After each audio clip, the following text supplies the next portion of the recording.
ተሰባሪው የዲፕሎማሲ ክር ተበጥሷል። የዓለም ኢኮኖሚ የደም ስር የሆነው የሆርሙዝ ባህረ ሰላጤ ሰማይ ዳግም በባሊስቲክ ሚሳኤሎችና በአጥፍቶ ጠፊ ድሮኖች እሳትም ቀልሟል። ለወራት የዘለቀው አንጻራዊ ሰላም የውሃ ሽታ በሆነበት በዚህ ውስብስብ የጂኦፖለቲካዊ የቼዝ ጨዋታ ዋሽንግተንና ቴሄራን ቋንቋቸውን ከድርድር ጠረጴዛ ወደ አውዳሚ የብረት ዝናብ ቀይረዋል። የጥቃቱ አዙሪት የተቀጣጠለው በአንዲት የንግድ መርከብ ላይ ከወደቀች ድሮንና አሜሪካ በደቡባዊ የኢራን ዳርቻዎች ላይ ካዘነበችው ከባድ የአየር ድብደባ ይሁን እንጂ የዓለምን ትንፋሽ ያስገታው እስላማዊቷ ሪፐብሊክ የወሰደችው ደፋርና ሚዛን ሰባሪ አጸፋ እርምጃ ነው። የአሜሪካ ወታደራዊ ማዕከላት ሲኦልን ያያሉ የተሰኘውን ዛቻ ወደ ተግባር የቀየሩት የኢራን የቁጣ ሚሳኤሎች ማንም አይደፍረውም የተባለውንና እጅግ ጥበቃ የሚደረግለትን የባህሬኑን የአሜሪካ አምስተኛ የባህር ኃይል ፍሊት ማዘዣን እንዲሁም የኩዌት አሊ አልሳሊም የአየር ኃይል ጣቢያን አናውጠዋል። የማይበገረው የአሜሪካ የመከላከያ ግንብ በቴክኖሎጂ በተራቀቁ የኢራን ጦር መሳሪያዎች ሲጣስ ቀጠናው ወደማይቀለበስ የእሳት ቀለበት ውስጥ መግባቱ ግልጽ ሆኗል። የትንታኔ የዲፕሎማሲ በሮች ተዘግተው መላው መካከለኛው ምስራቅ የሀያላኑን ጡንቻ መፈተኛ ወደ ሆነበትና አሜሪካ ክፉኛ ወደ ተፈተነችበት ወደዚህ አስፈሪ የጦርነት አውድማ ይወስደናል። ይህ ቮይስ ኦፍ ኢትዮጵያ ዓለም አቀፍ ትንታኔ ነው። የዓለምን ፖለቲካ በሰፊው የምንዳስስበት መድረክ። ለቻናላችን አዲስ የሆናችሁ ሰብስክራይብ በማድረግ አብራችሁን ቆዩ። ተሰባሪው የዲፕሎማሲ ክር ተበጥሷል። የዓለም ኢኮኖሚ የደም ስር የሆነው የሆርሙዝ ባህረ ሰላጤ ሰማይ ዳግም በባሊስቲክ ሚሳኤሎችና በአጥፍቶ ጠፊ ድሮኖች እሳት ተቀልሟል። ለወራት የዘለቀው አንጻራዊ ሰላም የውሃ ሽታ በሆነበት በዚህ ውስብስብ የጂኦፖለቲካዊ የቼዝ ጨዋታ ዋሽንግተንና ቴሄራን ቋንቋቸውን ከድርድር ጠረጴዛ ወደ አውዳሚ የብረት ዝናብ ቀይረዋል። የጥቃቱ አዙሪት የተቀጣጠለው በአንዲት የንግድ መርከብ ላይ ከወደቀች ድሮንና አሜሪካ በደቡባዊ የኢራን ዳርቻዎች ላይ ካዘነበችው ከባድ የአየር ድብደባ ይሁን እንጂ የዓለምን ትንፋሽ ያሳገተው እስላማዊቷ ሪፐብሊክ የወሰደችው ደፋርና ሚዛን ሰባሪ ያጸፋ እርምጃ ነው። የአሜሪካ ወታደራዊ ማዕከላት ሲኦልን ያያሉ የተሰኘው ዛቻ ወደ ተግባር የቀየሩት የኢራን የቁጣ ሚሳኤሎች ማንም አይደፍረውም የተባለውንና እጅግ ጥበቃ የሚደረግለትን የባህሬኑን የአሜሪካ አምስተኛ የባህር ኃይል ፍሊት ማዘዣን እንዲሁም የኩዌቱን አሊ አልሳሊም የአየር ኃይል ጣቢያን አናውጠዋል። የማይበገረው የአሜሪካ መከላከያ ግንብ በቴክኖሎጂ በተራቀቁ የኢራን ጦር መሳሪያዎች ሲጣስ ቀጠናው ወደማይቀለበስ የእሳት ቀለበት ውስጥ መግባቱ ግልጽ ሆኗል።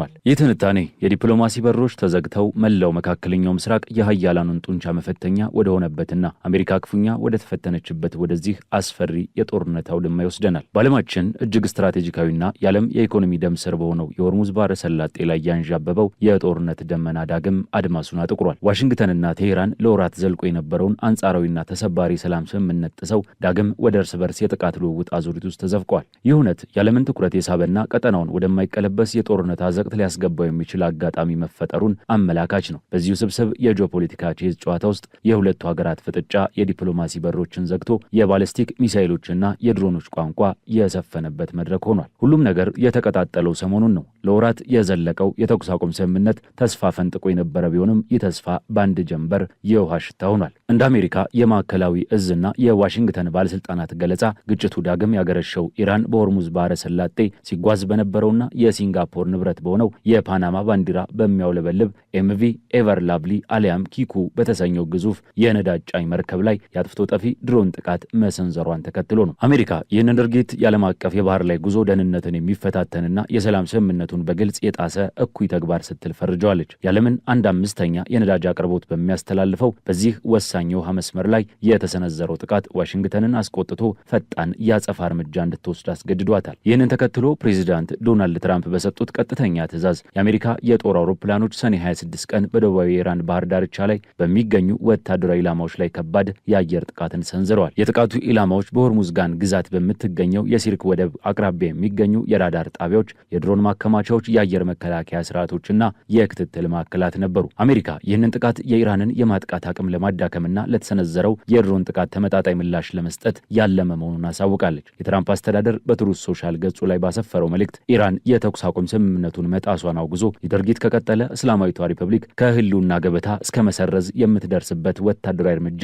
ሊወሰድባት እንደሚችል አስጠንቅቋል። ምክትል ፕሬዚዳንት ጄዲ ቫንስ በበኩላቸው ሁከት በሁከት ይመለሳል በማለት አሜሪካ ኃይልን በኃይል ለማስተናገድ ያላትን ቁርጠኝነት አሳይተዋል። ይሁንና ከዚህ አስፈሪ አሜሪካ የአየር ጥቃት በስተጀርባ የኢራን መንግስት ያሳየው መረጋጋትና የሰጠው ምላሽ የእስላማዊቷን ሪፐብሊክ የቆየ ጥንካሬ ልቦናና ውስጣዊ አቅም ፍንትው አድርጎ የሚያሳይ ነው። ጥቃቱ ከተፈጸመ ከሰዓታት በኋላ የሆርሙዝጋን ወደቦችና የባህር ላይ አስተዳደር ዋና ዳይሬክተር የሆኑት ሐሚድ ሬዛ መሐመድ ሁሴኒ በሲሪክ ወደብ ላይ ምንም አይነት ጉልህ ጉዳት አለመድረሱንና ወደቡ መደበኛ ስራውን በተሟላ ሁኔታ እያከናወነ መሆኑን በኩራት ገልጸዋል። ይህ መግለጫ ቀላል የቃላት ጦርነት ብቻ አልነበረም። ይልቁንም ኢራን እጅግ ዘመናዊ በሆኑ የአሜሪካ የጦር አውሮፕላኖች የሚሰነዘርባትን ጥቃት የመቋቋም አቅም እንዳላት እንዲሁም ወታደራዊና ስትራቴጂካዊ መሰረተ ልማቶቿን በቀላሉ ከጉዳት መጠበቅ የምትችልበት ጠንካራ መዋቅር እንዳላት አጉልቶ አሳይቷል። ኢራን አሜሪካን በሰላም ድርድር መሃል ጀርባን የመውጋት ድርጊት ፈጽማለች በማለት ስትከስ፣ የፓርላማው ብሔራዊ ደህንነትና የውጭ ጉዳይ ኮሚሽን ኃላፊ ኢብራሂም አዚዚ ደግሞ የትራምፕን አስተዳደር የተኩስ አቁም ስምምነቱን ለራሱ ፖለቲካዊ ፍጆታ ሲል አፍርሷል በማለት ወቅሷል። ኢራን በዚህ ሂደት ራሷን እንደተገፋች ነገር ግን የማትበገር ልዕለ ኃያል አድርጋ በመሳል አሜሪካን የዓለም አቀፍ ሕግ ጣሽ አድርጋ አቅርባለች። የዚህ ግጭት ማጠንተኛ የሆነው የኢራን እውነተኛ ወታደራዊ አቅምና የጂኦፖለቲካዊ የበላይነት የታየው ግን አሜሪካ ጥቃት ከሰነዘረችባት ማግስት ጀምሮ በነበሩት ቀናት ነው። ኢራን ባዶ ዛቻን አትወድም።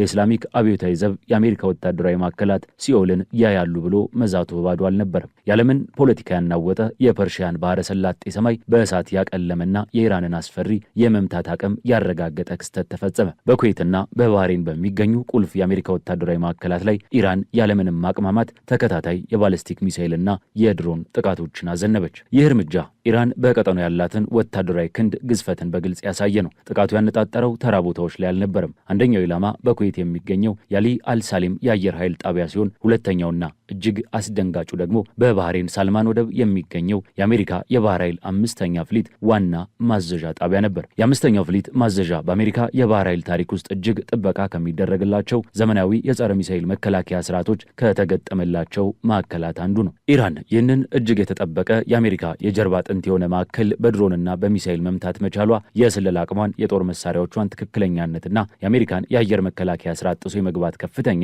ቴክኖሎጂያዊ ብቃቷን አረጋግጧል። ይህ ጥቃት አሜሪካ በቀጠናው ያላትን ወታደራዊ በላይነት የማይደፈር አለመሆኑን በተግባር ያሳየ እንዲሁም የትኛውም የአሜሪካ የጦር ሰፈር ከኢራን ሚሳይሎች የራዲየስ ክልል ውጭ አለመሆኑን ያስመሰከረ ታሪካዊ ክስተት ነበር። የኩዌት አየር መከላከያ ስርዓቶች ሚሳይሎቹን ለማክሸፍ ቢሞክሩም የፍንዳታው ድምፅና ፍርሃት ሀገሪቱን አዳርሷል። በባህሬንም የማስጠንቀቂያ ሳይረኖች ሲያቃጭሉ ዜጎች ወደ መጠለያ እንዲገቡ ታዘዋል። ይህ የኢራን እርምጃ ጦርነቱ ከሆርሙዝ ባህረ ሰላጤ ጠባብ አጥር አውጥቶ መላውን መካከለኛው ምስራቅ በሰከንዶች ውስጥ ወደ እሳት ቀለበትነት የመቀየር ኃይል እንዳላት ያሳያል። የኢራን የውጭ ጉዳይ ሚኒስቴር ይህንን ጥቃት የተባበሩት መንግስታት ድርጅት ቻርተር አንቀጽ 51 የሚያጎናጽፈውን የራስን የመከላከል መብት መሰረት ያደረገ መሆኑን ቢገልጽም በውስጠ ወይራ ግን ህጉን ካላወቃችሁ የኢራን ጦር ያስተምራችኋል የሚል እብሪትና በራስ መተማመን የተሞላበት መልእክትን አስተላልፏል። የኢራን አቅም የሚለካው በሚሳይሎቿ ብዛት ብቻ አይደለም፣ በዓለም አቀፍ ንግድ ላይ ያላት የማነቅ አቅምም ጭምር እንጂ። የሆርሙዝ ባህረ ሰላጤን እንደ የውሃ ላይ ቼዝ ቦርድ የምትጠቀምበት ኢራን ይህንን ባህረ ሰላጤ የምታልፍ ማንኛውም መርከብ የእሷን ፈቃድ ማግኘት እንዳለበት በማወጅ አሜሪካንና አጋሮቿን ክፉኛ ፈትናለች። ከጥቃቶቹ በኋላ ከ115 በላይ መርከቦች ባህረ ሰላጤውን ለቀው ሲወጡ ወደ 500 የሚጠጉ መርከቦች ግን በአካባቢው ተቆልፎባቸው ቀርተዋል። ዓለም አቀፉ የባህር ላይ ድርጅት የነፍስ አድንና የማስወጣት እቅዱን ከደህንነት ስጋት የተነሳ ለማቋረጥ ተገዷል። ይህ ማለት ኢራን በአንድ ወታደራዊ እርምጃዋ ብቻ የዓለምን የነዳጅ ገበያ የማተራመስ፣ የንግድ መርከቦችን የማገትና ዓለም አቀፍ ተቋማትን እጅ የማሰር ወደር የለሽ ስትራቴጂካዊ ኃይል አላት ማለት ነው። በእኛ ቁጥጥር ስር ያለውን የባህር በር ያለ ፈቃድ ማቋረጥ አይቻልም የሚለው የኢራን አብዮታዊ ዘብ መግለጫ የባህረ ሰላጤው እውነተኛ ጌታ ማን እንደሆነ ለዓለም ለማሳየት የተደረገ የጉልበት ማሳያ ነው። በዚህ ሁሉ ትርምስ ውስጥ ሁለቱ ወገኖች ኃላፊነቱን ወደ ሌላው ለመግፋት የፕሮፓጋንዳ ጦርነት እያካሄዱ ነው። አሜሪካ ኢራንን የአካባቢው አሸባሪና የሰላም ጠንቅ ስትል፣ ኢራን ደግሞ አሜሪካን ከስምምነት ማግስት ጀርባ የምትወጋ የተዳከመች ሀያል ስትል ትገልጻታለች። ሆኖም ከስሜትና ከወገናዊነት ርቆ ነገሩ ሲመረመር ይህ ግጭት የሚያሳየው አንድ ትልቅ ሀቅ አለ። እሱም አሜሪካ እጅግ ዘመናዊ የጦር አውሮፕላኖች፣ የሰለጠነ የባህር ኃይልና ግዙፍ የኢኮኖሚ አቅም ያላት ልዕለ ሀያል ብትሆንም በሌላ ጎኑ ደግሞ ኢራን በቀጠናው ያላትን የጂኦግራፊ አቀማመጥ አመችነት፣ ያልተማከለ የድሮንና የሚሳይል ቴክኖሎጂ እንዲሁም ጫናዎችን የመቋቋም ብርቱ ስነ ልቦና በመጠቀም የትኛውንም የአሜሪካ ወታደራዊ እርምጃ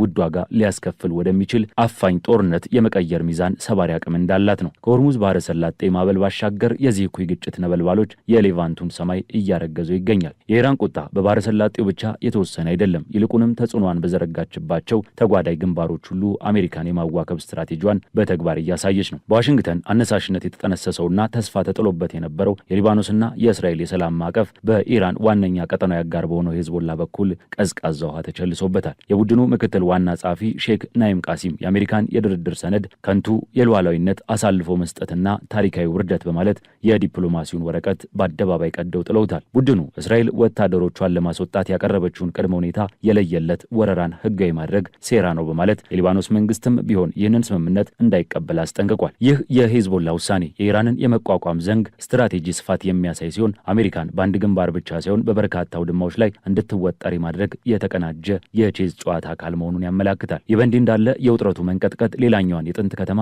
ባግዳድን ክፉኛ እያናወጣት ነው። በአሜሪካ ኤምባሲና ዓለም አቀፍ ተቋማት በሚገኙበት እጅግ ጥበቃ በሚደረግለት የኢራቅ መዲና አረንጓዴ ዞን ውስጥ የማስጠንቀቂያ ሳይረኖች ሲያጓሩ፣ ከባድ የጦር መሳሪያ የታጠቁ ተሽከርካሪዎች መንገዶቹን ሲያጣብቡም ታይተዋል። የከተማዋ ሰማይ በወታደራዊ ሄሊኮፕተሮች ሩምታም ታውቋል። ከዚሁ የፍርሃት ድባብ ጀርባ የኢራን የውጭ ጉዳይ ሚኒስትር አባስ አራቺ ባልታሰበና ድንገተኛ ሁኔታ ባግዳድ አውሮፕላን ማረፊያ መድረሳቸው የፖለቲካውን እንቆቅልሽ ይበልጥ አወሳስቦታል። አሜሪካ ይህንን ጉብኝት የአንድ ቀን የሥራ ጉብኝት ብትለውም ሁኔታው ግን ጉብኝቱ የደቂቃ የመጨረሻ የሞት ሽረት ዲፕሎማሲያዊ ሽርጉድ መሆኑን ይነግሩናል። ኢራን ጎረቤት ኢራቅን እንደ ዋነኛ የፖለቲካና የደህንነት መከላከያ ግንብ የመጠቀም ስልቷን በማሳየት ቀጠናዊ አጋሮቿን በማስተባበር በአሜሪካ ላይ ስነ ልቦናዊና ወታደራዊ ጫና የማሳደር የተዋጣለት የፖለቲካ ቲያትር እየሰራች ነው። የዚህ የተባባሰ ቀውሶች ድምር ውጤት በዋሽንግተን የፖለቲካ ኮሪደሮች ውስጥ የሚያስተጋባው መዘዝ ቀላል አይደለም። የትራምፕ አስተዳደር በመካከለኛው ምስራቅ ታሪካዊ የተኩስ አቁም አምጥቻለሁ፣ ወታደሮቼንም ከቀጠናው አወጣለሁ ብሎ ሲያውጅ የነበረው የፖለቲካ ትርክት በአንድ ጀንበር አፈርድሜ በልቷል። አሜሪካ አዲስ ጦርነትን ለማስወገድ በምትመርጥበት ወደ እስያ ፓሲፊክ ትኩረቷን ለማድረግ በምትፈልግበት በዚህ ወቅት ከፍላጎቷ ውጭ ወደማያባራ የቀጠናው የእርስ በርስ ግጭት ውስጥ ዳግም እንድትሰምጥ እየተገደደች ትገኛለች። የኢራን ባለስልጣናት ይህንኑ የአሜሪካን የፖለቲካ አጣብቂኝና የትራምፕን አስተዳደር የውጭ ፖሊሲ ድክመት በሚገባ በማንበብ ተደራራቢ ቀውሶችን በመፍጠር ዋሽንግተንን ግራ የማጋባት ስትራቴጂያቸውን በስሌት እየተገበሩ ነው። አሁን ላይ መካከለኛው ምስራቅ ፊንቶ በተነቀለ የባሩድ በርሜል ላይ ተቀምጧል። ከሆርሙዝ ማዕበል እስከ ሊባኖስ ተራሮች፣ ከባግዳድ አረንጓዴ ዞን እስከ ባህሬን የባህር ኃይል ማዘዣ ድረስ የተዘረጋው የፍጥጫ ሰንሰለት የዓለምን ጂኦፖለቲካዊ ካርታ ዳግም እያናወጠው ይገኛል። የሀያላኑ ግብግብ ከቃላት ጦርነት አልፎ ወታደራዊ ጡንቻን በየግንባሩ መፈታተን ላይ ሲደርስ የዓለም የንግድ መስመር፣ የኢኮኖሚ መረጋጋትና የአሜሪካ ዓለም አቀፋዊ የደህንነት ዋስትና በአንዲት የክብሪት ቁልፍ ላይ ተንጠልጥሎም ይገኛል። ይህ እውነት የድሮው የዲፕሎማሲ መጽሐፍ ተቀዶ አዲስና ሊገመት የማይችል ባለብዙ ግንባር የጦርነት ምዕራፍ መከፈቱን የሚያበስር አስደንጋጭ የዘመናችን የታሪክ ምዕራፍ ሆኖም ተመዝግቧል። የሆርሙዝ ባህረ ሰላጤ ማዕበል ዛሬም አልረገበም። የተቃጠሉ መርከቦች ጢስ፣ በተጠንቀቅ የቆሙ የአሜሪካ የጦር አውሮፕላኖች ድምፅና በማንኛውም ሰከንድ ሊተኮሱ የተዘጋጁ የኢራን ባለስቲክ ሚሳይሎች ቀጠናውን በድንጋጤ አላብሰውታል። ይህ ግጭት በዲፕሎማሲ ጠረጴዛ ይፈታ ይሆን ወይንስ መላው መካከለኛው ምስራቅ ወደማያባራ የጥፋት እሳት ይከተዋል የሚለው ጥያቄ የዓለምን መሪዎች እንቅልፍ ነስቷል። በእርግጠኝነት መናገር የሚቻለው ግን ሰላም የሸሸችው በዚች የውሃ ጠርዝ ላይ የትኛውም ወገን ፍጹም አሸናፊ ሆኖ ሊወጣ እንደማይችል፣ እናም የኢራን ወታደራዊ ክንድ አሜሪካ በቀላሉ አቅልላ ልታየው የማትችለው እጅግ ገዘፍ ያለ ግድግዳ መሆኑን በተግባር መረጋገጡን ነው። የዓለም ዕጣ ፈንታ በዚህ ጠባብ የባህር መስመርና በሁለቱ ሀያላን ሀገራት ቁጣ መሃል ተሰንቅሮም ይገኛል። የዛሬው ዓለም አቀፍ ትንታኔያችን በዚሁ ተቋጨ። ስለተከታተላችሁን እያመሰገንን ለቻናላችን አዲስ የሆናችሁ ሰብስክራይብ በማድረግ ቤተሰብ እንድትሆኑ እንጋብዛለን። ከሰዓታት በኋላ በሌላ ዓለም አቀፍ ጉዳይ እስከምንገናኝ ሰናይ ጊዜ